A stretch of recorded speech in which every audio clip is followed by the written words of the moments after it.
I guess the only thing is Right, so ready. There we go. And the cue is off. All right, welcome everybody to 1 Million Cups. Good morning. It is Wednesday morning, 9 o'clock, and we are ready for an exciting meeting this morning. And we are ready to go. 1 Million Cups. We're part of the Kauffman Foundation. The Kauffman Foundation has set up 1 Million Cups to provide resources and stuff for us and for the communities to promote entrepreneurship and education to help people to increase opportunity, to allow people to learn and take risks to reach their own success. We are both national and local. We have over 120 chapters across the country and meet every Wednesday from 9 to 10. Keep in mind, there's some key pillars with regards to our communities. These are presentations and not pitches, not here to raise money. It is all about authentic connections and not networking. We are run for the community and by the community. And lastly, we are radically and intentionally inclusive, so everyone is welcome. All right, I think we have a few visitors. If you would raise your hand and we will call on you. And if you could just tell us your company and how you heard about us, that would be great.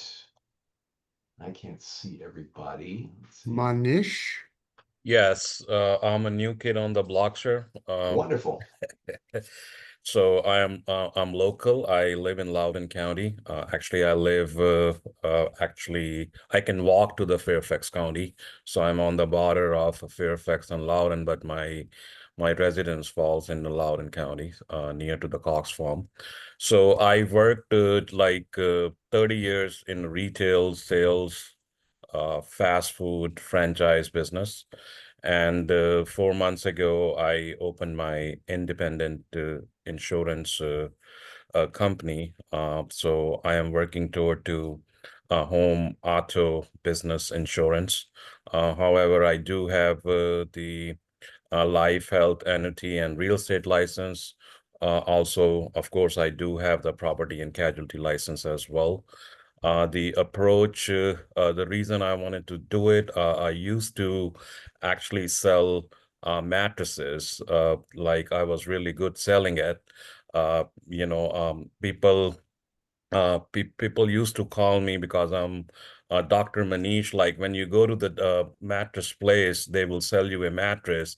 If you come to me, I'll sell you sleep and wellness. So, and that's the approach I have, like a comprehensive approach toward to this profession. Make insurance simple, plain English, easy to explain. Like, when you reach out to the hey, Manish, Manish, Yes. so sorry, I didn't mean to cut you off. Can you put your details in the chat so we have all of your information? Sure. Sorry, we just need to keep going. And how did you hear about us, my friend? Okay, I can put that. All right. Yeah. How did you hear about us? Should I continue or you want to move forward to next? We're just curious how you heard about how you got here. So actually, there is a lady actually helped my folks out with like home help, and she mentioned about I told her about like I opened up my independent insurance company and I'm having a hard time, any solution. And she mentioned your this organization name, and then I signed up. Cool. Wonderful. Well, glad you're here. Yeah. Yep. And please come on back. All right. Anybody else? Okay. With that, if everybody would please check in on using the QR code on the screen. Our goal here is to continue to add people to the meetings. It helps us with national. We get to provide swag and stuff at our live meetings, cups and T-shirts and stuff. So please register here. Thank you. And then you'll see this QR code come up again if you missed the opportunity to register. All right, this doesn't happen without a number of people planning and organizing the meeting. You can see our organizing team here. We've got several people here, as well as our brand ambassadors. We also have a couple of organizations that we partner with, Veterans Growing in America, as well as the Fairfax County Economic Development Authority. And you've got that QR code to take advantage of again there. All right, we also have on a monthly basis sponsors. We have a location sponsor, and that is the George Mason Enterprise Center. We meet there on the usually the first Wednesday of the month, but next month it will be the second Wednesday. And that is a incubation center, absolutely wonderful center. We've got some contact information. It is a great place for entrepreneurs and startups. There are resources available, mentors available, and the space is absolutely gorgeous. So if you get a chance to stop in, please do that. It's always great to have people come to that live meeting in July, the second Wednesday of the month. So please take advantage of George Mason Enterprise Center. With that, we also have a coffee sponsor, and that is Maria. Maria. Good morning, everybody. Welcome to 1 Million Cups. I am Maria Gatillon, the founder of Shine Interior Design. I am dedicated to improving how spaces support life and enhance performance. I help homeowners and business owners create spaces that support their life or business brand's functional and aesthetic goals by designing and managing their interior design projects to their specific needs. Awesome. Thank you, Maria. And we got the QR code to check in again. All right, how our meetings work. We are going to go ahead and jump into the main part of the meeting. Ask everybody to remain on mute. And then we're going to have Geoff, who's going to give us a presentation. And then following that, we will have somebody who will be leading that discussion. So keep your mics on mute, and then you'll be called on once Geoff finishes presentation to ask questions and offer advice. So with that, we have Geoff Suval this morning presenting his company XBizFunding. So Geoff, if you want to go ahead and kick us off. Awesome. So John, do I just tell you when? Just say next slide and we'll jump from there. All right, awesome. Thanks, John. So as John said, my name is Geoff Suval. I'm the president and managing director at Acceleran Business Funding Solutions. We go by XBizFunding for short. Very high level. We make businesses bankable, which makes them attractive in the eyes of the business, finance, and lending world, so that the business owners and the businesses themselves will qualify for funding and financing at better rates and better terms without always having to sign these risky personal guarantees, right? We can give you the separation of your business credit and finances and your personal credit and finances. So go ahead and advance the slide real quick. So yeah, I don't know that this was the fully updated one, but this is really what I'm trying to get a little bit of advice on, and I'll toss another question out there later. But one of the biggest challenges that I have is overcoming just the lack of awareness in how one goes about building real business credit on the EIN, so that it's truly separate from the business owner and not something that can destroy their personal credit and their personal finances. And there's a lot of misinformation about how the process actually works and what is required. And so there's skepticism, I'd say. So that's something that I'd like to try to, get some feedback on as well. Go ahead and advance the slide. Okay, yeah, this doesn't have some of the points. That's okay. You want to give me 1 second, Geoff, and let me see if I can pull that up. Yeah. So real quick, while John's pulling that up, just some statistics. Nearly 9 out of 10 small businesses fail. Hey, Mary Sue. And in over 80% of the cases, it's because of lack of access to capital or poor cash flow management. And so that's the problem that I solve. We can help companies with short-term funding and financing. We call it Band-Aid financing. But the real goal is to get them involved in our coaching process, which pulls them through this very intentional process, which allows them to check the necessary boxes so that they become attractive in the eyes of the funding world, at the conclusion of which they'll have access to good money, much larger amounts and more reasonable interest rates and longer and much more manageable repayment terms. That's what we do. That's the main problem that we solve. When businesses fail, as they often do, unfortunately, bad things can happen. And it's not just the owners and the employees that can suffer and their families. It's the communities that these businesses have been a part of and supported and served that also suffer. So, the negative ramifications can be, pretty widespread. And so my mission is to try to prevent those, these cash flow casualties, right?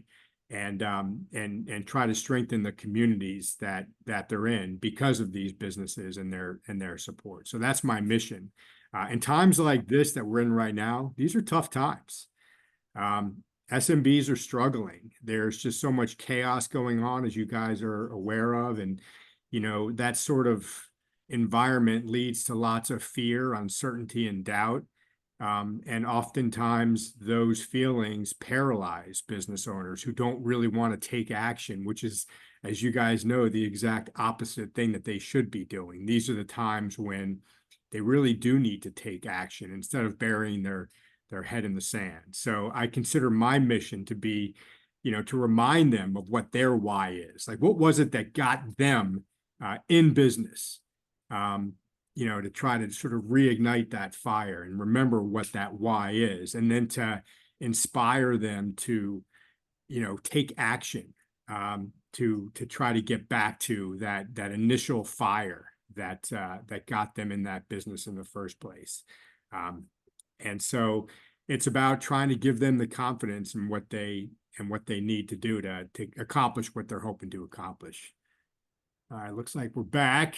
Yep. I'm seeing the updated slides here, John. Well done. All right. Well done. Go back. Sorry about that. That's okay. Here we go. This is what we do.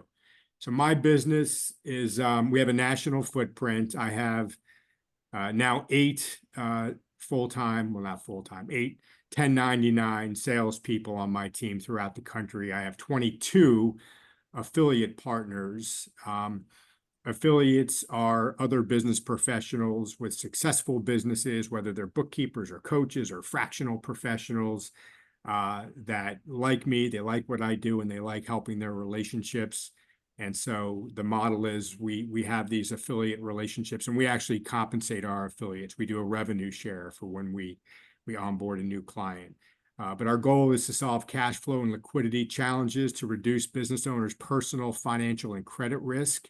I'm part of a diversified business ecosystem. My business partner, his company owns 49% of my business, and they are essentially a one-stop shop.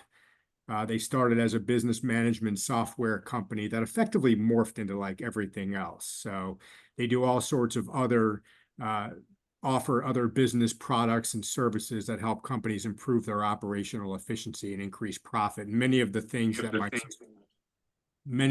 that my sister company does helps a company to become bankable and therefore fundable. So the two companies work very well together. Next slide.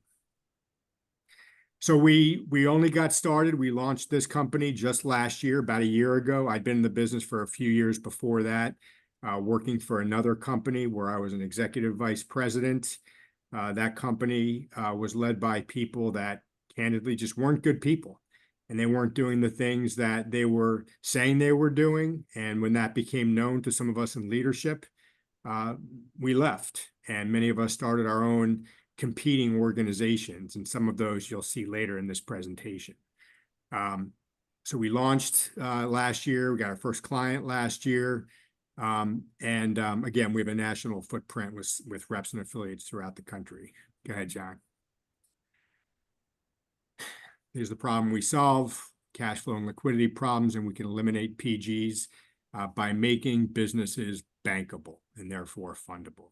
Next slide. So how do we earn revenue? Well, we earn fees from the thousands and thousands of lenders on our platform.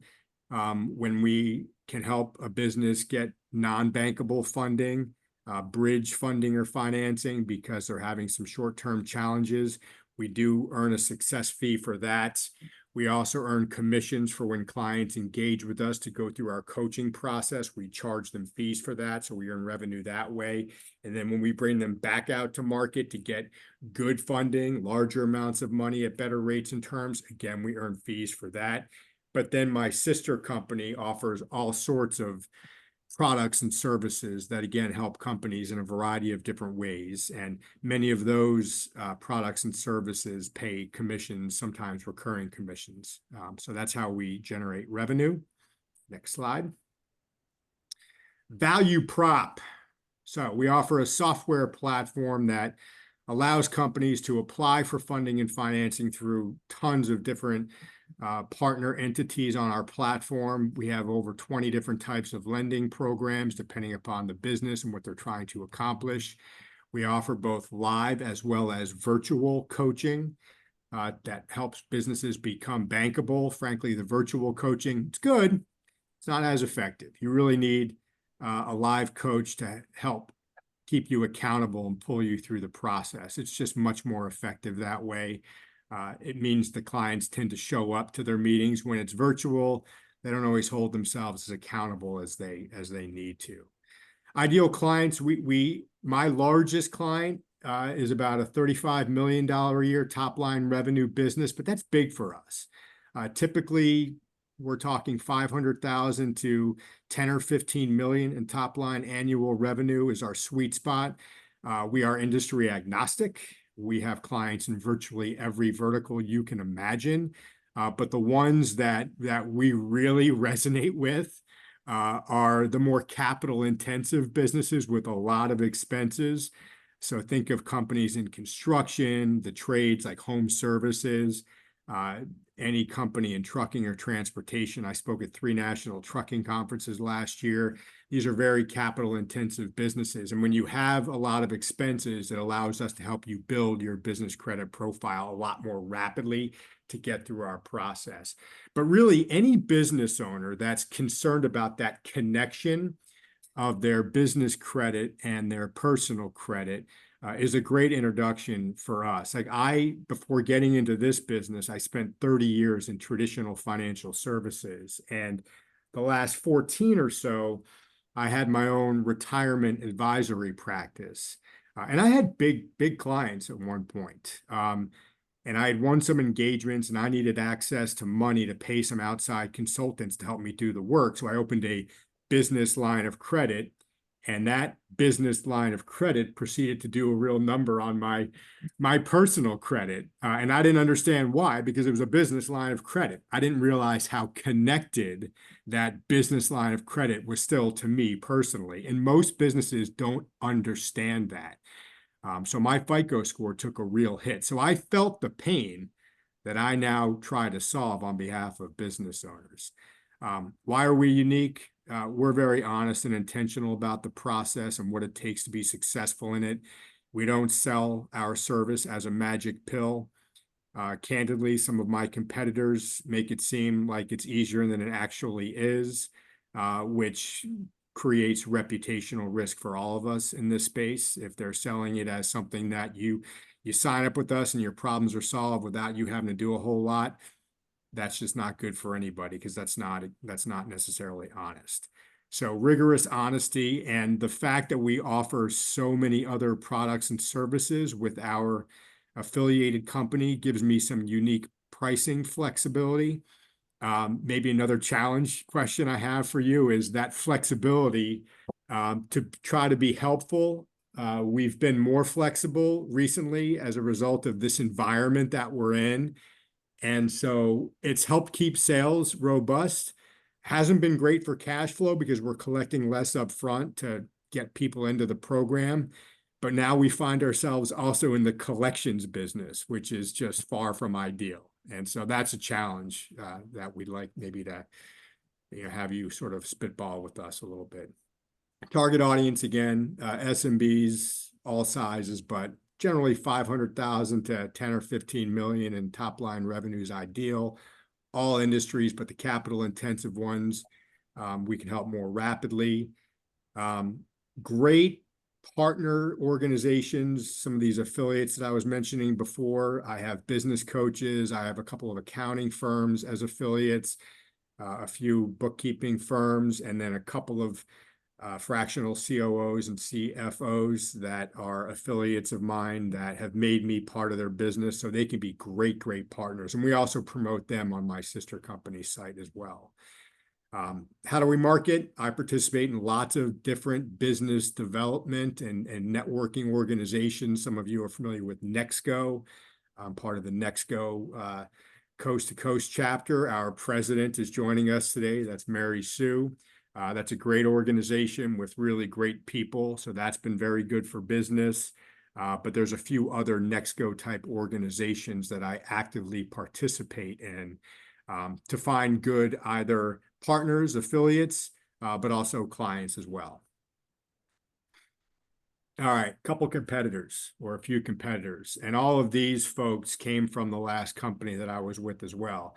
And candidly, none of them offer what we offer. The first two, TJ Corporate Credit and Trebuchet, they are using older technology that's not as updated as the platform that we operate on.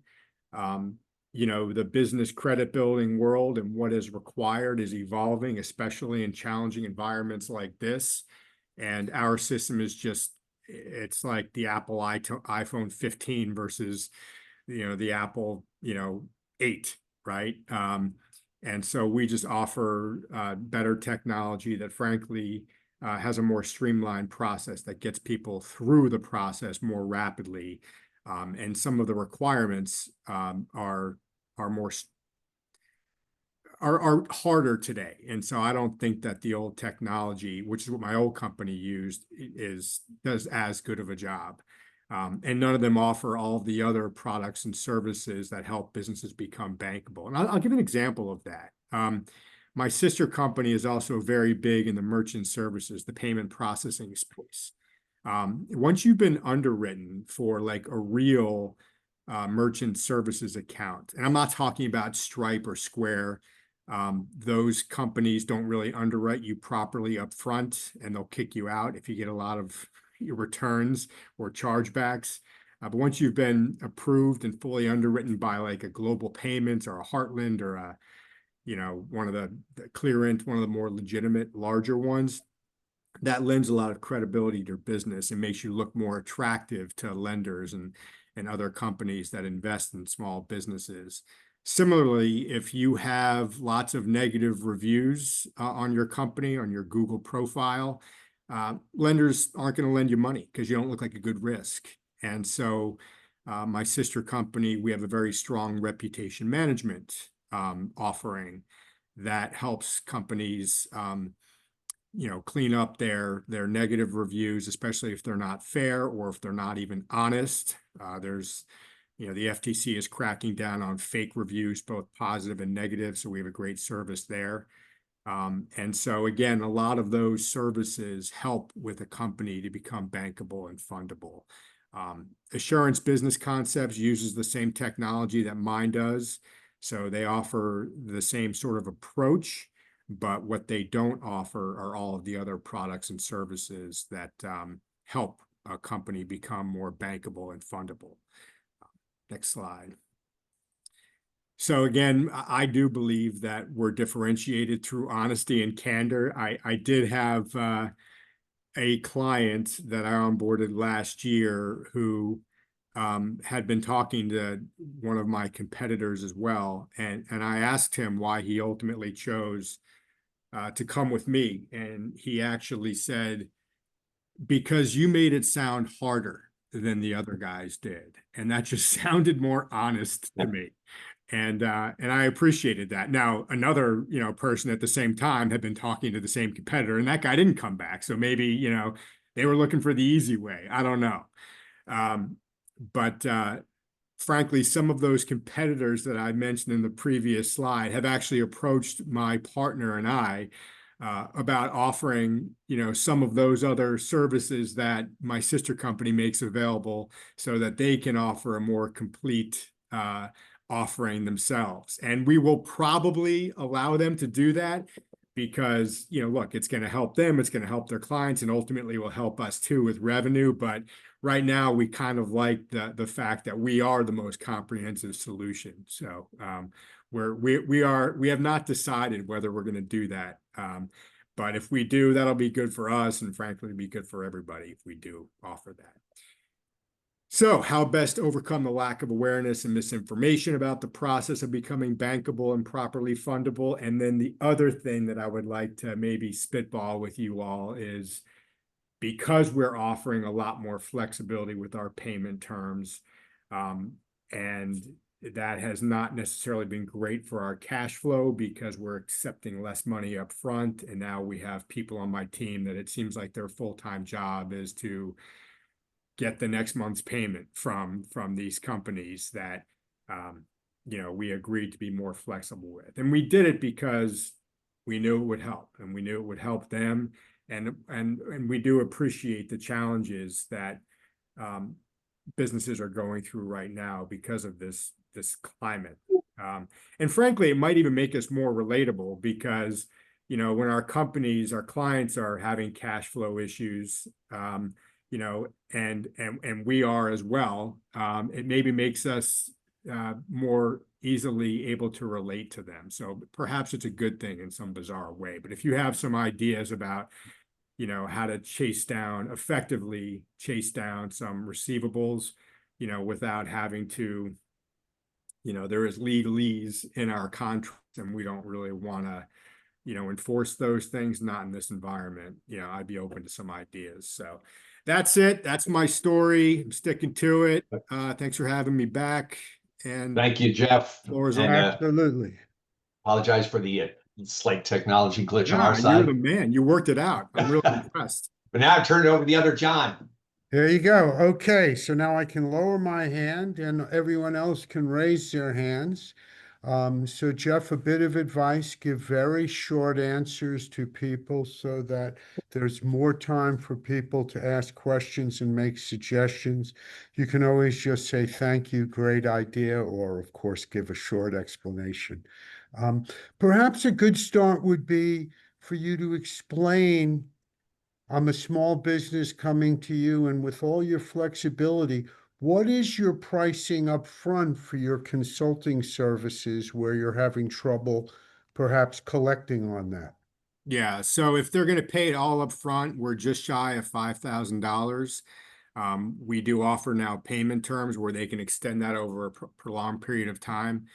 But if they're going to pay over a period of time, we will charge a little bit of interest as well, but we've been more flexible with that as well. But the short answer, John, is $5,000.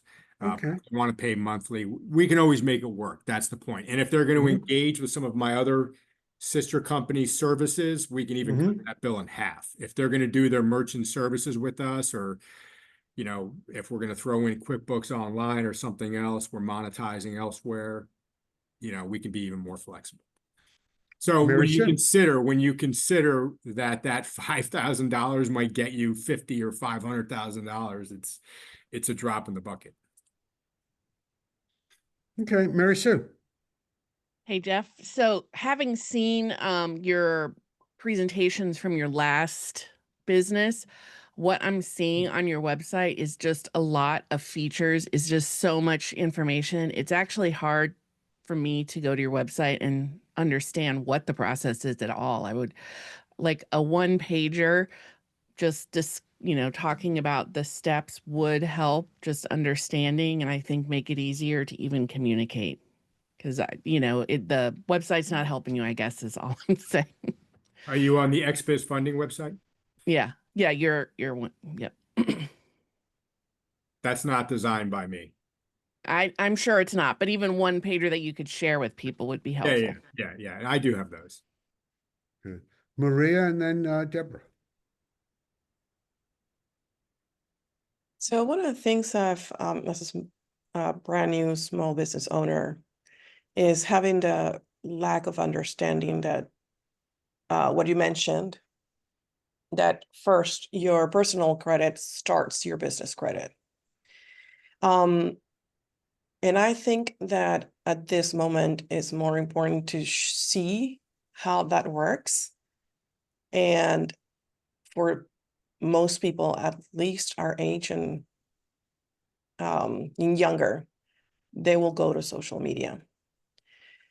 And I think that as long as great presentations or many presentations you're doing networking, you might need to have media footprint online with recorded content that you can start educating the public. And that would also allow you to go into more groups than what you can personally show up in. So it is, it's not an if, but it's a must if you want to grow your business right now, because you can't be everywhere, but your videos will be there for you. Yeah, no, that's a great point. I'm pretty active on LinkedIn. I do post every week. I don't do business things on Facebook. I just personally don't know that that's where my prospects are. But I'm often asked to speak. I'm a frequent podcast guest, so I do have a lot of that content that I could start repurposing. I just haven't done it yet. But you're right, Maria. You know, in this day and age, it's important.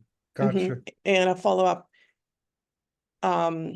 it's shown based on what I'm also doing that you need to branch out in all platforms. Just you can use a scheduler that can schedule to everywhere at the same time with the same post. So if you want more information, we can go offline, but that helps with one effort going everywhere. Yeah, no, that would be helpful. Excellent. We should talk offline. Deb. Great presentation, Geoff. I enjoyed it. I have a question. I'm trying to make the connection between the difficulty with some clients in getting your receivables in, and then you're trying to help them with their business credit. And so is that a difficult process? Because if I'm struggling, and $5,000 is not that much money. And if I'm struggling to get you $5,000, then am I really going to be able to qualify for business credit?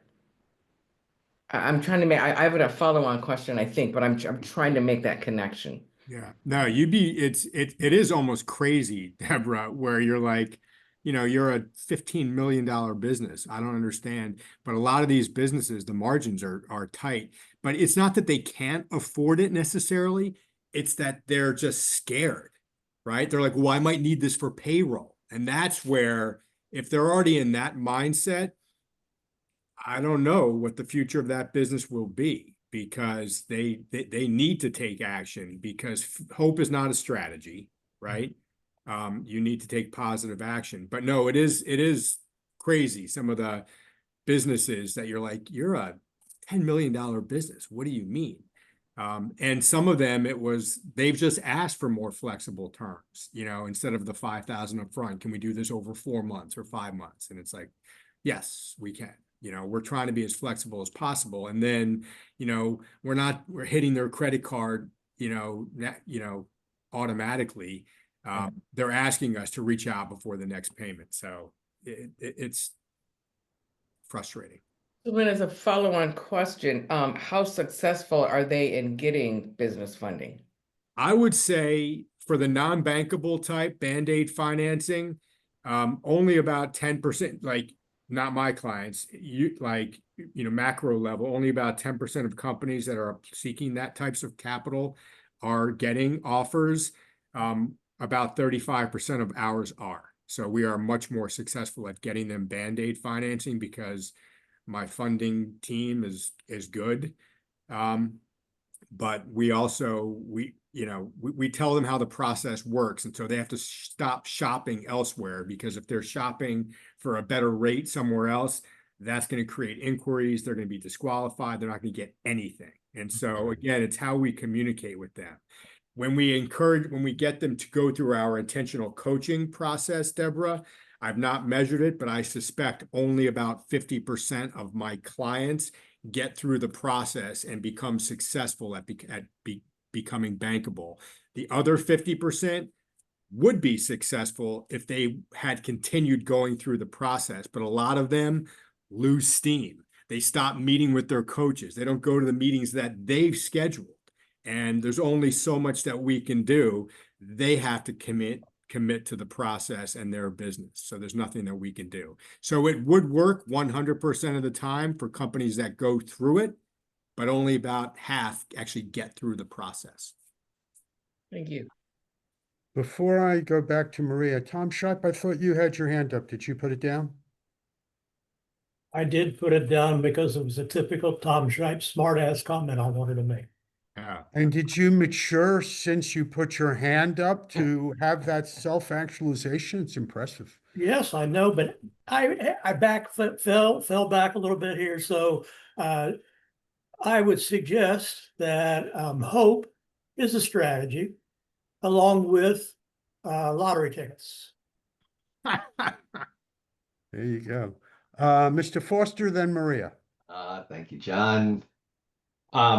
Geoff, I really enjoyed the presentation. I have a quick question for you. I'm all about LinkedIn. Do you have a separate company page on LinkedIn? No, I know. Did we talk about that when we talked a couple weeks? I don't know. I don't know if we did, but it's something that, because LinkedIn right now, I mean, particularly for B2B business, I think 80% of the B2B business is really coming through LinkedIn. And so I think the combination of, you've got your personal page and having a company page, I think would help from a branding standpoint, because one of the things you talked about was honesty, the thing that separates you. So how do you communicate that? And I think having those two things, your personal page as well as a company page, would help that. Yeah. Thank you, John. That's good. Excellent. Maria. And my comment this time also goes into LinkedIn. Your about section, I think your whole profile can be improved. Your about section shouldn't be about you anymore, especially when we have a business. Should be a client benefit description. It's another opportunity to start educating them.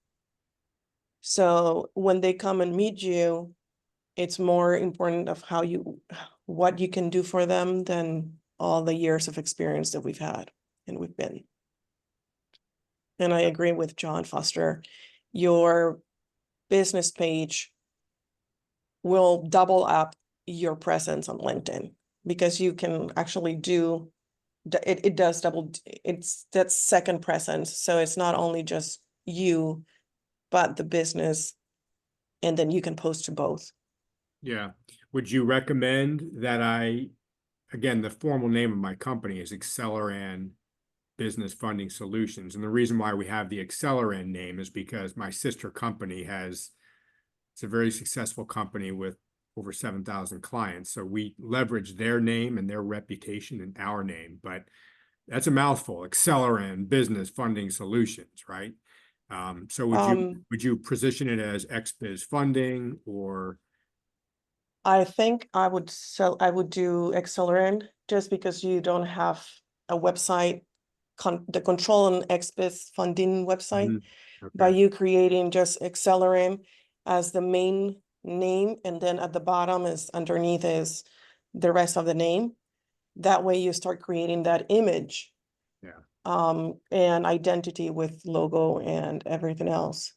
Got it. And you can have the XBizFunding at the very bottom, like sister company or whatever your relationship is.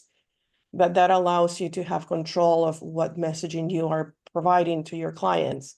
which XBiz, you know, you can't, if you can't control it, then Yeah, I got you. there's nothing else. Yeah. Well, we have one really polite person raising their physical hand. And we He have another. must not, you must not have a hand because you're in charge. James, yes, sir. Yes, unfortunately, I am without hands to raise, other than actually the real ones. So, a couple of questions, Geoff. The whole receivable issue. How much, on a scale of 1 to 10, how much does the flexibility cause you in terms of pain versus saying to someone, this is how it is, and if you're serious about doing this, then it's 5,000. There's no flexibility. Like, we're not. It seems like you're creating pain for yourself to help someone, which, by the way, is a very nice thing to do. I wouldn't say it's and forgive me for saying this, and I'm kind of blunt. I don't think it's a very smart business decision to do, but I think it's a very nice thing to do. And so I kind of agree with Deborah about the whole 5K thing. I'm like, if you can't swing 5K and things are so desperate, I think you've got bigger problems than funding problems. Like, that's a business issue you've got. Like, this is a very, and by the way, if I'm going to find you that money and you still can't manage your business, then that money is really going to go to waste. Right. And so, you know, as a business coach, I would be more interested in looking at business practice than I would be in what's the 5K thing. And so I do have a point, and I'm trying to get to that, and I do apologize. I think you have to question a little bit about, is it worth me actually taking on that client with that level of risk who can't pay I charge 5K for a 16-week program. I get it all day long. And I get it. The companies I'm working with aren't, you know, requiring that level of capital. But I do, if someone I feel like someone's going to struggle to pay that, then I just don't take them as a client, because that's a red flag for me. So it's just that thing, Geoff, sorry. So is it causing you more pain than you should really be taking on? Or is it something you're like, yeah, it's just part of doing business and we're fine to handle it? I'm feeling like it's just part of doing business and we're handling it. I would say once we started offering the flexibility, we started making more sales again. There was a bit of a period where things did slow down, you know, shortly after the election, when all the tariff talk really began. Sure. And then once we just started, you know, asking the question about what would make it more comfortable for you, then suddenly they're like, well, this would. And then, you know, we started making sales. And again, it's just, we're not collecting as much up front. We will ultimately collect the same amount. It's just, it's taking more effort, and it's not even taking my effort. It's taking my team. They're the ones having to like reach out and try to collect. Right. It's point well received. You know, but I think it's actually, I think it probably has helped get people. I know it's helped get people over the goal line. Right. So the pain for you is worth it. I guess that's what I'm Yeah, like, you're okay. Yeah, with it. yeah. Okay. And it makes, and again, I in a strange way, it allows me to relate even more to them, because like I get it, you know. Sure. You know? Let me jump in for a minute relating to that. Can you possibly tie the second, third, and fourth payments to occur before you deliver something important? And state that up front. Here's the pay. I can do 8 months on $5,000. By the way, I might make it $4,250 up front and $5,250 or $5,750 to pay for the maintenance and pain in the tush.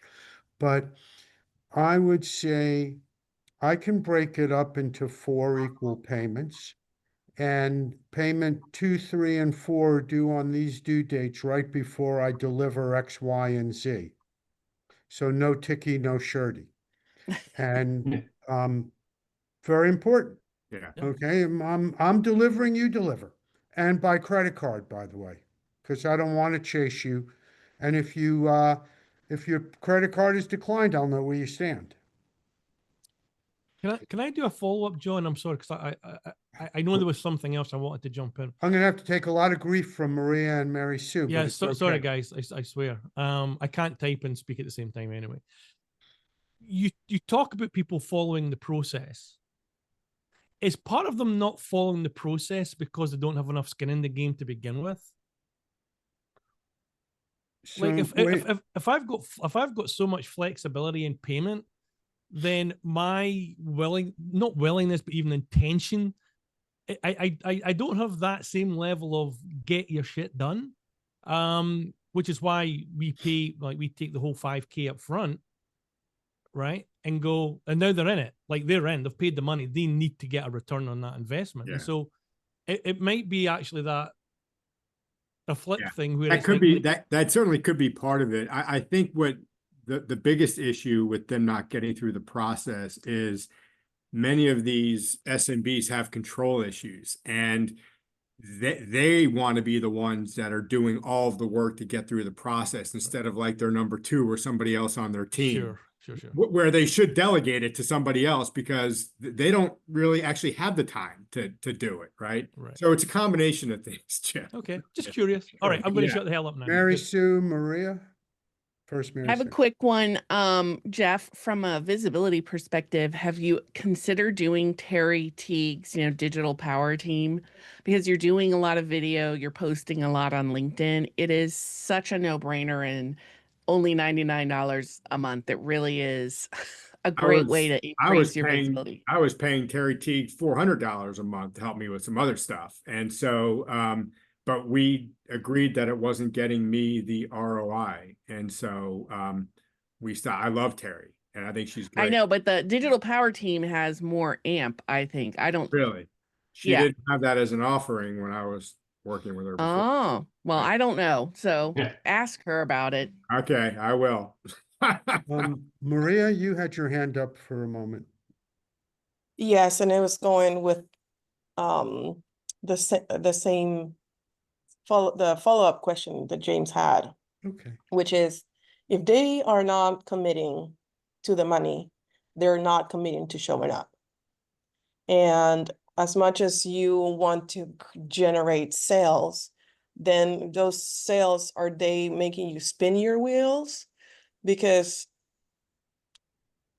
if, for example, if a client is not decisive, they're not doing their homework, then it's just you're working with a high schooler, a senior year high schooler that, it was like $200, and they will remember what the last payment was. But when they say, oh no, gee, I paid $5,000, I have to show up no matter what. And if I don't do it, then I have to assign someone, and then I have to be on top of things because I need an ROI. So just to add two comments, one relating to that. I don't know if you've studied a correlation by those who ask for flexibility in payment and those who drop out. But if it's high and you can figure out what are the characteristics of those people, you either raise the price to them or you deny them access to your program because it's not worth the hassle. That's one thought. The other is going back when Mary Sue looked at your website and described that it was filled with features. I think you have to shift to outcomes. Imagine when you have that $500,000 loan and its uses are development, marketing, whatever, and the impact is. Because that's what people are buying, outcomes. Yep. Any other questions before I turn it back to Mr. John Foster? Oh, Mr. Foster has his hand. I just want to jump in. God, is he an obstacle to progress? What a pain. Hey, Jeff, real quick, you had mentioned you had talked to somebody who chose you over somebody else. I was curious, do you have any, use that as from a testimonial standpoint? I don't know if you have any out there or. There are new rules around testimonials, and so you really have to. I don't want my testimonials to be. They have to be easily identifiable and I think contactable. And I don't want to put Gotcha. them. Specific to your industry? I don't think it's specific to my industry. No, No, okay. no. Maria? So I don't know, it's not as specific to my industry to just capture those testimonials and use them in your marketing. Yeah, I could do that. Yeah, I think Videos. that's the most important thing. Right. Is just you either use a name or a couple, initials and physical location or something. It just doesn't have to be this one person, name, last name of the company. It needs to just relay that trust and the outcome. And another thing is white papers and any case studies. So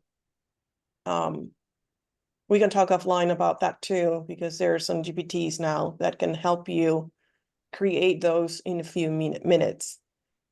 And for you to sit down and entrepreneur downtime might not be a bad investment, a time investment to just get those GPTs and you answer a handful of questions and then it just spits it out for you. And then that gets put on social media and, it's both educational and outcome driven.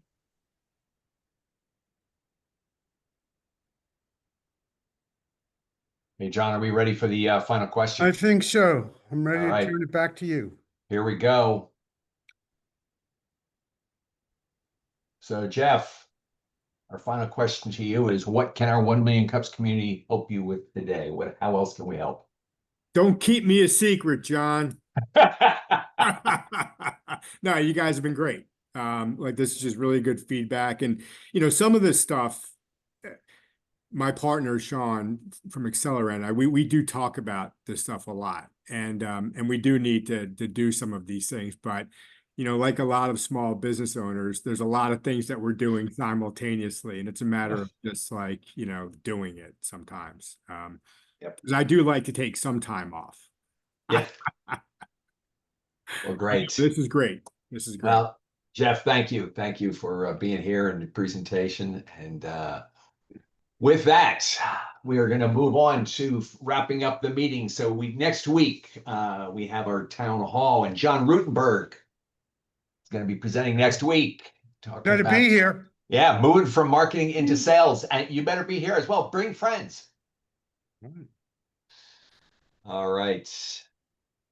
Upcoming events, please take note of the events there. We've got several of them listed here to help out from a certainly business resource standpoint and networking. I think somebody will paste some of those links right into I will in a minute. chat. Yeah. All right, great, John. Also, we've got a QR code down there with an events list you can take advantage of. So John will go ahead and post those in. I will in a minute. I'm opening. Great. Thank you, sir. I have it ready if that's okay. Oh, by all means, you can, if you got it ready, you can do it. Thank you, Mine's ready. Maria. All right, our presenter schedule, upcoming presenter schedule, as mentioned, we've got John Rutenberg next week. We got Amy Hughes on July 2nd. We do have an open spot for our hybrid meeting in Fairfax.